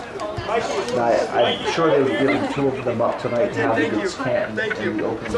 Oh my goodness, I guess so. Even one. Get to the overtime, maybe even do a penalty kick shootout. You want that unblemished record, and that's the one thing I think that this team is going to regret the most, is not having that undefeated season, at least going into sectionals. So right now it's controlled by the Chazy reserves here in the second half, and I like what Coach McAuliffe did. He did a wholesale change. Yep, and it gets them that 30 minutes of time out there, and there will be one midfielder that Kane Lombard is. He's an occasional starter, but he's usually first off the bench. He's out there just because of the numbers game. You know, you gotta have. Ringer has the ball and he lost it. It goes onto the feet of number 5, McCullough. A nice hustle by Valentin, but it goes off of the feet of Mariano. So throwing for Chazy. It will be Griffin DeRocher, the senior for Chazy, gets the ball into play. Kane Lombard working his way down, and quickly it was knocked out by Trey Mariano. So deep throwing for Chazy. They're going from right to left. Deep in the defensive end of the Blue Bombers, ball comes into play. It lands inside the 18, and there was an opportunity. And that was that Ringer? That was Juno. It was Josh Juno. And that's the maturity that we talked about of not hitting the ball as hard as you possibly can. Had he just placed it, maybe he had a goal. He hit it well into the Devon's backyard. Yeah, it's. Actually, there goes Landon's dad to go track the ball down. So it is Preston with the goal kick, a short goal kick, and that goes to Mariano. Mariano gives the ball up over to Hayes. Hayes sends it forward onto the feet of Casey. Back there defending is DeRocher. DeRocher does a nice job, has it knocked away, and it's still controlled by Hayes. Hayes outside his foot pushes it back. He's trying to find Hobday. Hobday now sends it forward near sideline. Hustling is Casey. Casey would now send a shot across. Off the line is the goalie for Chazy is Henry Capp. He sends a quick punt into the defensive end of the Blue Bombers, and it's about midfield. And with the head on it was Stevens. He heads the ball down over to Lauren. Or actually, that was DeRocher. DeRocher sends the ball forward, goes off the feet of Hobday. But coming back for Chazy is Valentin. Valentin switches fields, has it knocked away by Harris, and is controlled by the Blue Bombers. Ball comes back. Stevens sends it to the outside, and it goes off the sideline. So right at midfield, far side in front of the bench, it will be a throw-in for the Eagles. And Liam Gotham will check back in for the Blue Bombers and give Josh Hobday a rest. 23:45 left in this game. I think we're safe to say game tonight, Lee. Yeah, I think that's With the score 9-0. And it's going to be a throw-in for the Blue Bombers on the far side. Ball comes into play, goes off to the feet of Mariano. Mariano taking it toward the end line, pushes back and finds number 5, their best player, I would say, which is McCauley. And I think we have a corner kick coming up, or I think it should be a corner, yeah. And the ball boys placing the ball at the corner. Chazy, Henry Capp is instructing his players near post, far post. thing is, no Lake Placid player wants to Yeah, I take don't know it. who's going to go over. It Oh, looks there, like okay. it's going to finally be It's going to be McCauley. McCauley. So he'll take it, and then of course ready to check into the game is Fadden with 22:54 left in the into the second half into the game. Oh, yeah, part of the thing is. Low kick, and that is cleared out by Juno high kick as he is trying to find the feet of Lombard. Lombard gives it back over to Juno. Juno pushes it to the near side. He finds Heber. Dawson Heber. He's right into the defensive end. He's Heber now working his way down. And that ball is cleared out by Mariano. That was Trey Mariano, so throwing for Chazy. Stepping up is Griffin DeRocher for Chazy. Going from right to left, near sideline. Ball comes into play. Deflects off of everybody, goes toward the goalie, and it is Preston. Will work his way to the 18. He's faced 22 shots tonight, stopped 13 of them. Warren Preston's going to sleep well tonight for the Blue Bombers. And here's Chazy, and it's Kenny Bombard, and there's a ball gets loose. Zach Play West down. kind of got his legs tied up with a defender. Mr. Tuleski was right there watching. It didn't determine that it was a foul, and the ball came to the goalkeeper. And we now have Oliver Ringer with the ball. He's trying to send it to the far side. It goes for a throw-in for the Blue Bombers. Caleb Wiley and Torrin Fadden back on for Lake Placid. And coming off is going to be Braden Foley and Rowan Mather. So throw-in for the Blue Bombers, far side, right in front of the bench. And the ball comes into, or I should say where the stands are, the ball comes into play. And it is controlled by the Blue Bombers, pushed back. Ball is now headed on the ground by Wiley. He was trying to find Hayes, and quickly it sends the defense back. Off the line comes Preston, and he'll work his way to the 18. Preston with the left-footed kick, nice kick, right at midfield. That goes off of Valentin, and it's bouncing around. The Eagles are trying to control. The Bombard gets to Juno.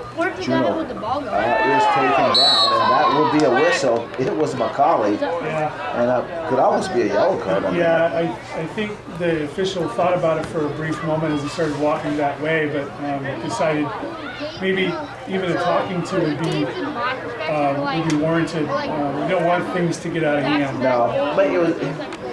He went through, but it was almost like out of control type play. Yeah, and that's what you want. That's probably why he didn't call him over. So it's Lauren, nice kick inside the 18. That ball lands, and there's a scrum in the front here. Chazy still trying to controlled by the Blue Bombers. Now they come outside the 18. That goes off of Casey. Outside of his foot, sends it into the defensive end of Chazy. Hustling is Lauren. Lauren picks it up on the far side, challenged by Barrett. And Lauren takes it off the sideline, throwing for the Blue Bombers far side. They go from left to right. They are about halfway in the defensive end of Chazy. And we're having no substitution here. We should be blowing the whistle. And nope, they weren't there in time. Ball comes in play. Ball bounces. Nice, cleared out by Stevens to the far side. So we're going to have a throw in for the Blue Bombers as they move the chain, as you will, down the sideline. Ball comes in, ball's headed toward the net, and Cap calls for it. Goes harmlessly in his hands. He'll work his way to the 18. 19 minutes to go in regulation. 9-0 Eagles as they're on their way to the 1,000th career win for the Chazy Varsity Boys program. And the ball's picked up by Juno outside his foot. He's trying to find Valentin. Valentin with the ball. Valentin still controlling. Has it off his foot, picked up by Lawrence of the Blue Bombers. He sends it toward midfield, but it's knocked back to the defensive end. It's Lauren for Chazy. He sends it forward. He's trying to find the feet of Valentin. Gets by Valentin. It's cleared forward by Lawrence of the Blue Bombers toward midfield, but now it's picked up by Ringer. Ringer sends it forward. He finds Juno. Juno turns. Juno working his way to the middle of the field. It's still Juno with the ball to the 18. Juno trying to split the defense. Juno still with the ball. Juno still battling for the ball. Outside his foot, out, coming off the line was Placid, but Juno still got his foot on it and knocked it off the end line. Substitutions coming on. Rowan Mather back in for Lake Placid and Jack Bell on for the Eagles. Yeah, it's a corner kick for the Eagles as Juno worked hard to earn that corner kick. Kind of got shoved to the ground for his efforts. So it will be Lucas Valentin to take the corner kick. Looks to be an in-swinger. Yeah, it sure does. And nice feed. That lands on the ground. Far side is Facto. Like you say, Facto's coming off an injury, and early on he put some good minutes out there for Chazy. Yeah, he's a little ginger out there still. I don't know that he's completely trusts that knee yet. And it may be something that bothers him the rest of his soccer career. Sadly. So coming over defensively to clear the ball out was Lauren, and it will be a throw-in for the Blue Bombers far side, just inside the defensive end of Chazy. Actually moving even farther forward. So throw-in on the far side for the Blue Bombers. The ball comes into play, and again it's Lauren, chips it high in the air, goes off a Blue Bomber's head, far side, now the ball toward midfield, and it is Juno. Juno, it's a foot race. Juno is hustling down, coming off the line is Preston. Juno trying to get the shot off. There's a collision, and Preston is slow to get up. Yeah, he hit his own, I don't know if he hit his own man or Juno, but that was a kind of a high-speed collision between three players there, and Preston holding his midsection. I'm not sure if he took a cleat there or what the case may be, but he's slow to get up. He just might have the wind knocked out of him a little bit. Yeah. He's up and he's moving, so that's good news. That's great news. So we have 16:15 left in the second half, and history will be made tonight on the George Brendler field as Chazy is leading this game rather comfortably, 9-0. And Lee, like you said, all three coaches who accounted for how many victories are here tonight. 94% of the victories, are here this evening. 943 out of the 999 wins. Just absolutely incredible. And it's always nice to see, straight across from us is Coach Brendler, and with him is Coach Streetman. Often they'll sit together up there in the bleachers and talk about strategy and and maybe their golf game. Yeah. They used to golf a lot together. Yes. Back in the day. So we're approaching 15 minutes, and Lee, the reserves are doing a nice job out there right now. Yeah, a couple of good opportunities. They're playing well defensively. The Ashton Warren's doing a good job back there in the sweep position, as he's a veteran of this team and somebody that Coach McAuliffe trusts back there defensively. Other defenders are doing great too, and that's important. Midfield play has been 50-50 probably, since the substitutes have come on. And it's a deep throw in by the Blue Bombers. There'll be a goal kick coming up for Chazy. And I can assure you the bench of Chazy would like nothing more than see one of the reserves pulling them back of the net. Yeah, they cheer for each other through the whole thing. And Juno had the great opportunity there recently and rifled it over the top of the net. But you can hear the bench cheering them on. They're wanting them to succeed as well. And it is capped with a nice kick that goes off of the head of the Blue Bombers onto the feet of Fadden of Lake Placid. He's trying to get a through ball. Nice play by Griffin DeRocha to knocking the ball away, because coming on the weak side was McCauley. And he stopped McCauley from getting that ball, so great job by Griffin DeRocha.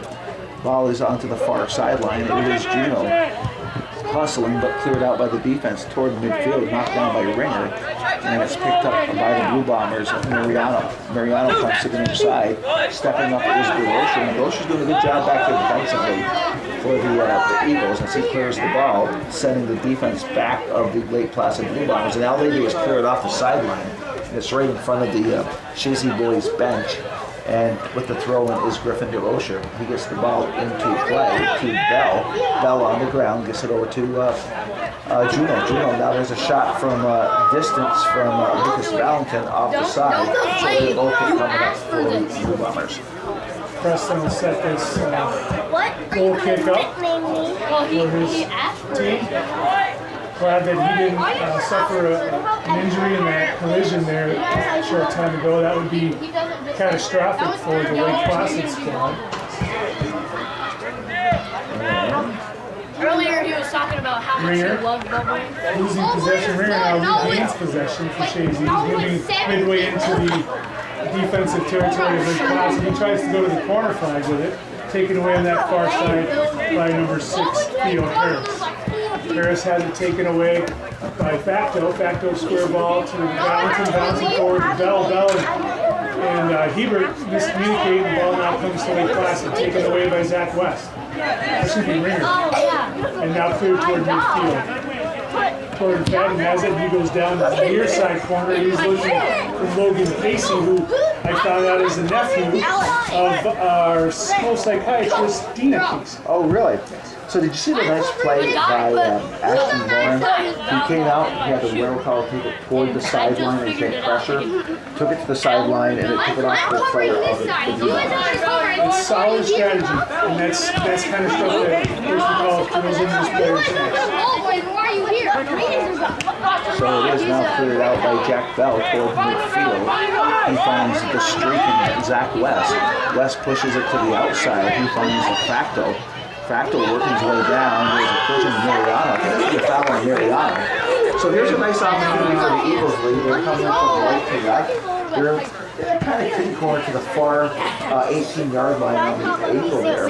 So it looks like it's going to be Lucas Valentin. And what do you think? He's going to attack the net, or he's going to try a set play? I think it's going to be the far post.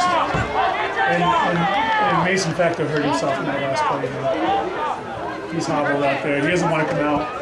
But he fell awkwardly on that knee again. And if it was a patellar subluxation, which we think it is. There it is. You called it, Lee. Far side. Nice play by Preston to knock it down, but he was going far post. And there's a shot. Scores! And is that Juno? Josh Juno. Look at the bench. They are off the bench cheering. But that was a beautiful goal by Josh Juno. Inside of the foot placement. Well, here on the assist, I'm not sure who it was. You know, he's been working hard to put that out here. He's played very hard, very well, and he got rewarded for that effort, for his efforts. So that's number 10. 10th goal, yeah. I think Valentin got the assist. Coming to you, Chris. I believe the bench said Valentin. Valentin, okay. So, I guess they don't want to put double digits up on the scoreboard. Yeah, fair enough. So there it is, yeah. What did we say about So the ball is cleared forward. What a nice goal by Josh Bennett, the 11th grader. And Juno's back in the action again. Juno looking to split the defense. Juno working his way down. Juno still with the ball, sends it a nice pass. Bell with the ball. Bell trying to get a shot off. He pushes it back onto the feet of Valentin. And Lake Placid is defending well. And now picked up by number 5. Probably has it taken away from behind by Ringer to the far side onto the feet of Facto. Facto Chazy sends it forward. That goes off of Lawrence. And it is still bouncing around. And they're trying to look for some control. Chazy, Facto, with the ball. Outside his foot, tries to clear it, but it goes off of Hayes. Hayes of Lake Placid sends it to midfield, but Stevens, he gets to the ball. He knocks it to the far side, just off the sideline, so a throw in for the Blue Bombers. As we approach 10 minutes, Lee. 10 minutes. History will be made on the George Brown Field. And you know what's really cool? It's going to happen on the George Brown Field. Yeah, that's McCall's 500th win was away at Lake Placid. So this will be a nice thing to occur here.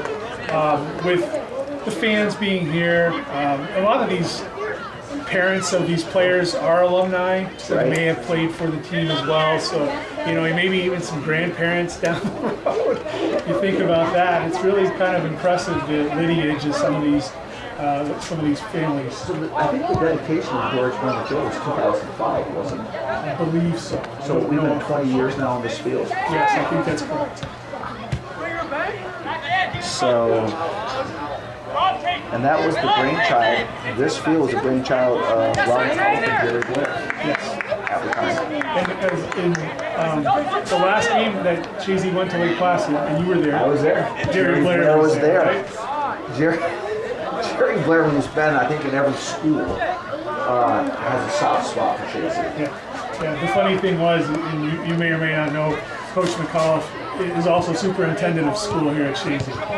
And so Jerry Blair says to him, he congratulated Rob on superintendent, and he goes, but remember, job number 1 is soccer coach. As only Jerry Blair could say. So we have 8 minutes and 30 seconds. Chazy is battling. And it is cleared back. It is Lauren trying to control, and it goes off the sideline. So it's going to be a throw-in for the Blue Bombers. And what I like also, Lee, is the Blue Bombers are giving everything they have out there. They have not dialed it in, given up. They're out there trying to No, they want to put a marker on the board, and they're playing with pride. Just as long as things don't get out of hand, that's the important part. Right. And here come the Blue Bombers. Just outside the 18, it's cleared out by Juno. Nice header by Wiley on the ground. It's picked up by the Eagles' Dawson Hebert toward midfield. Jack Bell sends it to the far side. He's finding that streaking Zach West. West gets too far ahead of him, and Preston quickly grabs the ball and just throws it to the outside. Stays in play by Hayes toward midfield. Goes off of Mason Facto, so it's a throw-in for the Blue Bombers as we're at 7 minutes and 29 seconds. And it is the Blue Bombers working their way to the 18. And that ball is cleared. And I can tell you, as much as the Blue Bombers want to get being on the board, that Chazy defense does not want to give it up. They want to preserve the shutout for them, no question. And it is now controlled by the Blue Bombers. And Lee, as we've been sitting here, it's a little chill here as the night's gone by. And here come the Blue Bombers. And Lauren takes it to the outside. And Lauren doing a great job back there defensively. But a lot of players just cleared off the end line. Yeah. Lauren just took it to the outside. Eagles players are conditioned not to do that, only in an emergency. So we have 6 minutes and 45 seconds throw in here for the Blue Bombers. And it is Gotham gets the ball in. It goes off the end line. So we have a corner kick coming up for the Blue Bombers. With it's their second. With 6:36 to go left in this game. And I think it's going to be a nice celebration after this game. So yes, McCauley's going to take this. He's left-footed, so this should be an instant for him because it's on the near corner here as he's lining up. 6:15 to go as he's ready to take this corner kick. Sean McCauley puts the ball in the air. Good service. Heading that away was Jack Bell for the Eagles. Nice work by Jack Bell. And it comes out of play for a throw-in, even with the 18, top of the 18. So 6 minutes left, and we're going to have a throw-in by Gotham. Gotham goes down the line. Ball is headed by Casey toward the end line, and he sends it across, and it's cleared out. Again, Lauren keeps it from going off the end line. It'll be a deep, deep throw-in for the Blue Bombers. They're right in front of the scoreboard, going from left to right. Ball comes into play, and it's picked up by Griffin. Alicia Griffin sends it back. The ball now deflects middle of the 18. The ball is headed to the outside by Juno, trying to find Bell. And it is Bell, clears it forward toward midfield. He finds Valentin. Valentin pushes the ball forward, has it knocked away. And there's a battle for the ball to the outside. And Lee, I guess it's safe to say from the last 25-30 minutes, the reserves have held their own out there. Absolutely, yeah, they've played very well. One thing that's nice, I was just counting 10 different players on the score sheet today for the Eagles. So that's nice to have 10 players factor in the goal scoring. And that shows you the team they are. They're really unselfish. And that's with Rovers having a hat trick. Right. Yeah. So And you almost had 4. very close. Substitution, and Hobday is going to come back on for Lake Placid. He's going to give Kenny Lawrence a much-needed break. Kenny Lawrence played a strong game for Lake Placid. Lots of speed and tenacity out there. Started out as a striker, moved back to a defensive position as the Eagles started to pour it on. So good work by the senior captain, Kenny Lawrence. And the ball is sent forward, but it's controlled by the Eagles West. He has it knocked away. Ball to midfield. Ball is headed by Ringer, and it's cleared out by Barrett to the far side. Hustling are the Blue Bombers, but they can't get to it. So it'll be a throw-in for Chazy. It'll be Mason Facto with the throw-in for the Eagles. Ball comes into play. Ball's on the ground, cleared out toward the midfield. Jack Bell trying to get to it, but it's cleared up to the middle of the field. And it is a battle. Ringer, and now it's Juno. Juno has scored the last goal for Chazy. Sends the ball forward to the far side, trying to find a streaking Valentin. and here's a collision, and they're going to call that on. It looks like they're calling on Lake Placid. As they should, yeah. And it wouldn't be a bad thing for the official to at least talk to players and say, hey, let's keep things under control for the last 2-3 minutes. Let's finish out a well-played game, you know, on both sides. Oh, yeah, Let's not get chippy. It's a direct kick, and there's a shot going toward the net. Ball's headed out by the defense. And it is, Juno pushes it to the far side. He's trying to find the feet of Dawson Hebert. And that's cleared off the sideline. So throw in for Chazy. Obi Hebert, the senior, taking the throw in for Chazy as the clock is winding down. I should mention, Joey, also one thing that's impressive about this evening is 7 ball boys here at the field. Ball people, yeah. There's a couple ladies here. There's a shot. Oh, off the crossbar, off Preston's hands, off the crossbar. And that was Valentin. He's just shaking his head. Yeah, man, it's a great shot. And Preston went up, one hand touched it off the crossbar. Another foul on Lake Placid. Chazy direct kick midway into Lake Placid territory on that far side in front of the snack shack. And it'll be Lucas Valentin to take it. Well, you know Valentin's going to go far post. He's tasting it right now. He sends the kick. Ball is headed up in the air, bouncing around. And they have called the 2 minutes left here in this game. And it's Chazy with a very dominating 10-0 lead. And Lake Placid hustling down the line. And it goes on to the feet of Casey. Casey, he's working his way toward the 18. Casey's running like he's possessed. But Ashton Lawrence is not in my shift. He kicks it to the far post just off the end line. So it's a corner kick coming up for the Blue Bombers. But Ashton Lawrence, again, who's doing a great job back there defensively for the Eagles. And Mason Facto gutting it out. He's definitely in pain with his knee, but he doesn't want to come off the field here. He wants to finish this up for the Eagles.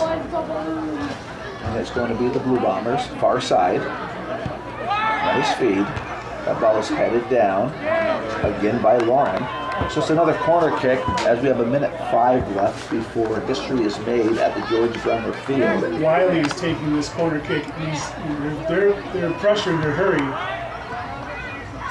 Oh, they want a goal. There's no doubt. Ball is cleared out, and the ball is pushed into the open space, and it's the Eagles. And again, it is Valentin. Valentin taken down from behind. Yeah, and there we go. Finally, we're gonna have a warning. Are they giving a warning? Yeah, Mr. Toski stopped the clock. Okay, there he is. Yeah. With 41 seconds.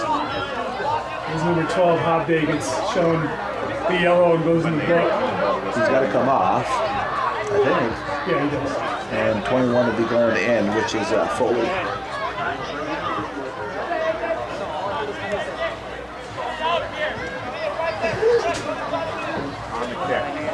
I'll tell you. 41 seconds remaining. Valentin standing over the direct kick. 10 yards being paced off by the official. Clock has stopped. Chazy's lined up along top of the 18. 10-0 lead. Yeah. Nice shot. And that got past Preston, and on the weak side, we got Jack Bell. Jack just couldn't get to it.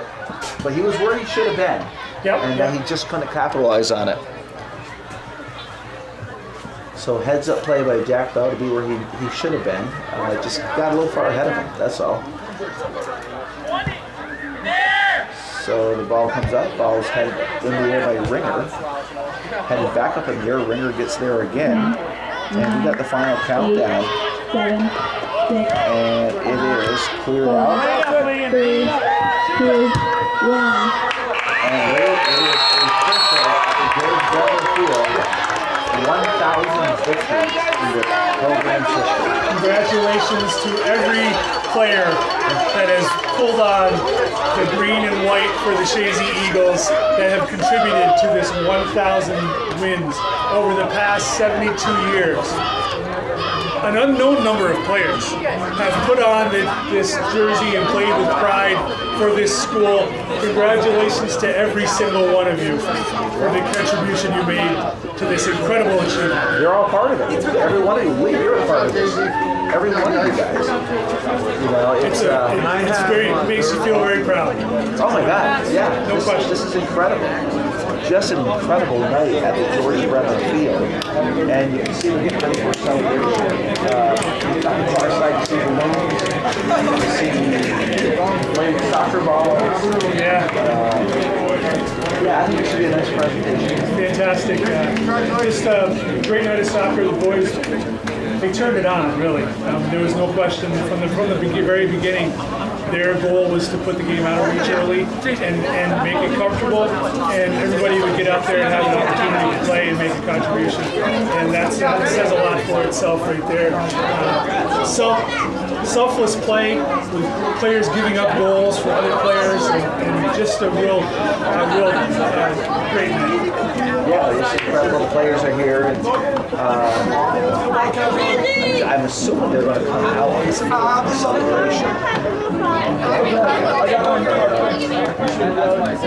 Yeah, it looks like they are starting to. Yeah, they have a banner. There's a banner, and then the balloons, as you mentioned, and the 1,000, and 1 and 3 zeros inflated individual balloons in gold that are coming on the field. The Athletic Association, props to them for setting this up and doing the legwork and getting this done on short notice, really. I mean, we knew this was going to happen this season. Right. We were fairly certain it was going to happen. It was just a matter of when. Well, you told me probably like 3 weeks ago this could be the night. Barring any upsets, this Right. would have been the evening, and as things were, it worked out to be that way. And as you said, it couldn't be better than being on home field. Yeah. Which is really something. We're on the George Brennan Field. George, Tommy Tree. 900 victories. Which is having 900. Well, now, as of now, they have 944 victories out of the 1,000. 944 victories, unbelievable. It's just a nice moment here tonight to witness this. It looks like they're going to wait for them to march off on the far side. Probably just for the reception over there. That's what I think, which is great too. That's fine. Max, can you zoom in on that? Make sure you get that over there. I got the shot. Thank you. All right. Congratulations, Chazy. 1,000 wins, what the banner says. Yeah. Coach McCollum is part of it. He said every player that has worn that uniform has been a part of this. Absolutely, yep. And that's special in its own right. Oh, absolutely. You know, it's just impressive.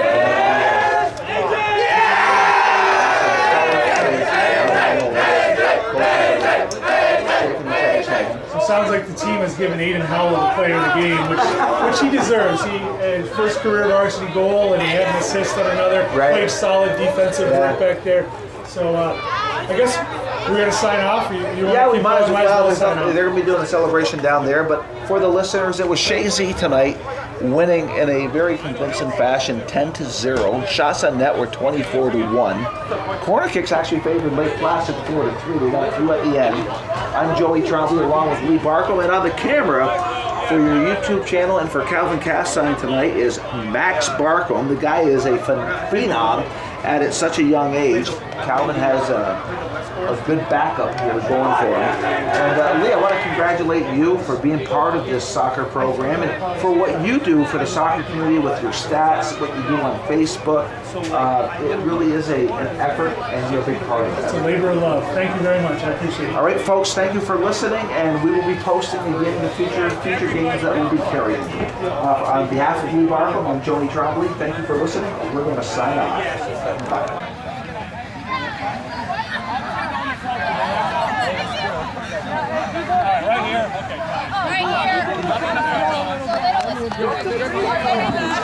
Hey, Kick that over there. Let's go, come on.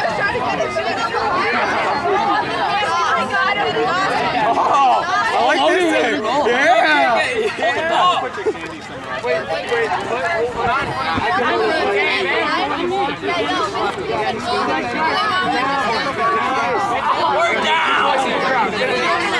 hold up.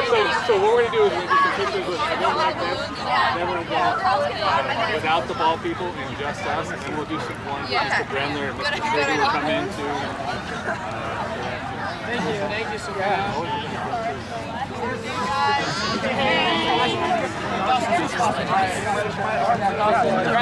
Hi, Max. Hey. Hold them. I'm Sir Max. They can just hold them. Oh, we're going in.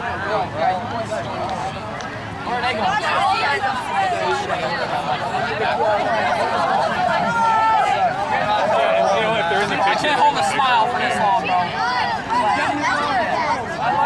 Can we try to get that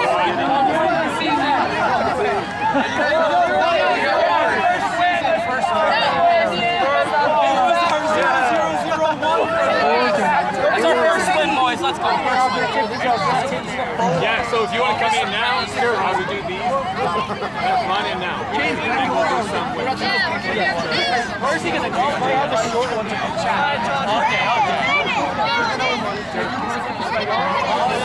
Get in here, Mr. Bremler.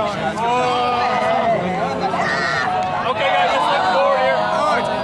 We can smile on this one. Josh, 2 on 3. Just waiting for this. Okay, we're good. Okay. All right. Hi, Max. Right here. 1, 2, 3, 4, 5, 6. How about like one big 1,000?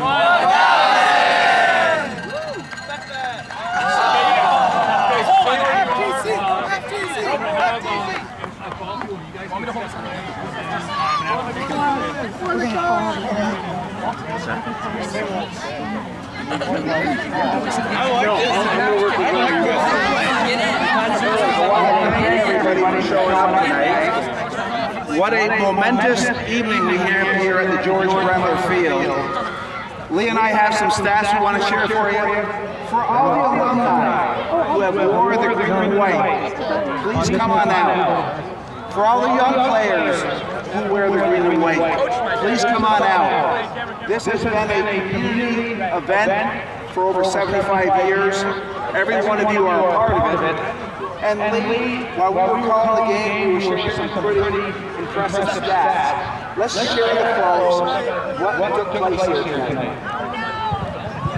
Chazy has become the second school in New York State history to achieve 1,000 wins in varsity boys soccer.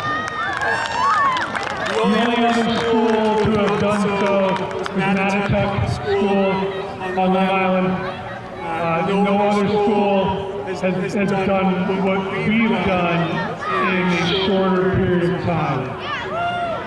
The most incredible thing about this evening is we have 3 coaches here who have combined coached 944 of the 1,000 victories for Chazy soccer. George Bremler, Tom Shregan, and Ron McCall.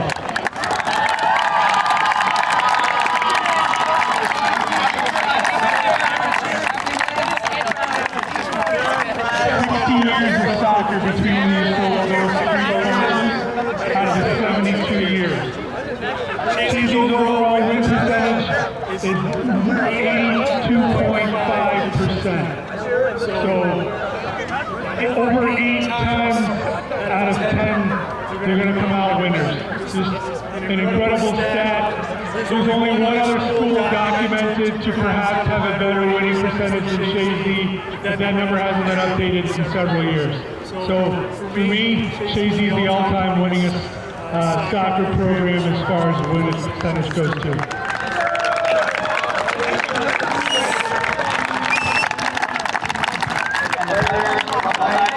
Coming out, if you're here, please. And how about the young future Chazy players? Everybody has a cross the line. Every kid is Chazy. Come out and join the George Bremler organization here. So all the kids, all the lady players, everyone, come on out here. You're all part of it. And Coach will tell you, every time you have the mic,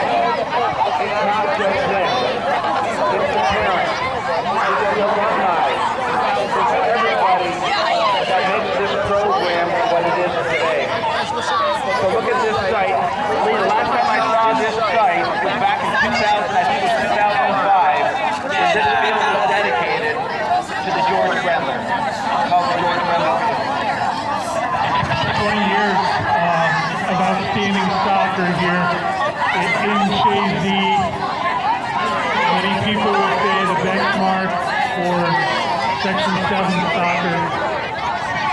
Outstanding growth. There's no other Class B school that will put a varsity, a JV, and a modified team on the field, both the boys and girls soccer. Chazy's the only school that does that. And that shows the dedication to the parents, the young people, the youth coaches, who do a tremendous job developing these young players into the star players they become on the varsity field. Thank you to all.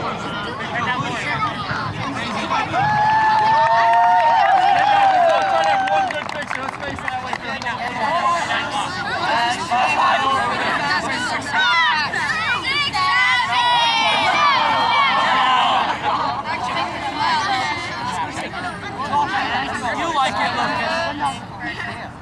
Okay, give me one more picture.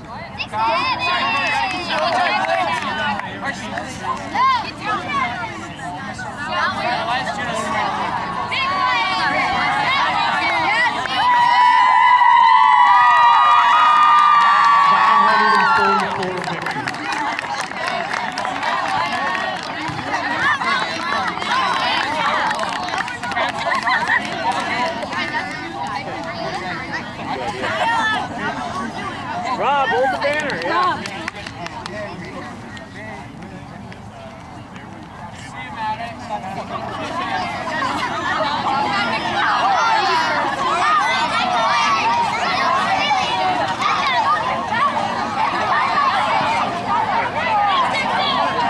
All right, in front of the snack shack, there's donuts, apple cider, and apples. So feel free and go help yourself. Thank you, Chazy Orchards.